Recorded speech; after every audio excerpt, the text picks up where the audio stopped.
Now, for a look at today's big stories, I'm joined by the media writer for The Australian, Sophie Ellsworth. Always glad to see you, and Deputy Executive Director of the Institute of Public Affairs, Daniel Weil. Welcome to you both. Daniel, let's start with you.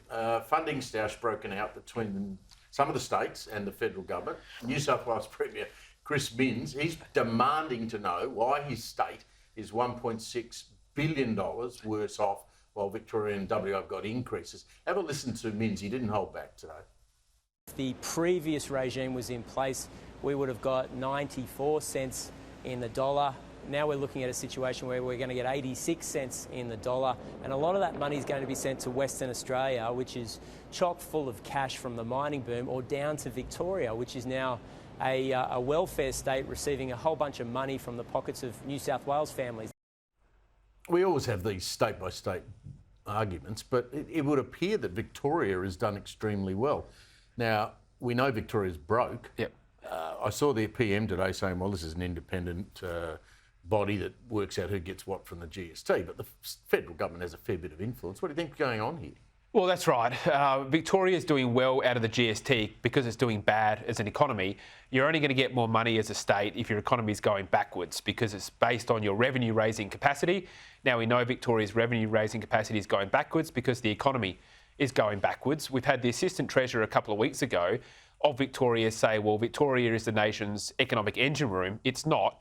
It is the ball and chain of the Australian economy. It has the highest taxes, it's the most indebted, it's got the highest energy prices rising at the fastest rate. We've seen 500,000 homes lose power. We've seen businesses move interstate because the government can't guarantee the reliability. And more will go.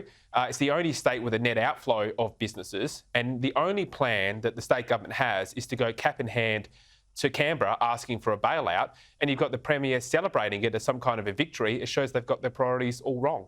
So the state of Victoria is technically broke. I think the interest payment on the debt, something like $24 million a day. Yep. And they're going to have a budget in a couple of months' time, and Tim Pallas, the Treasurer, will probably walk away after that.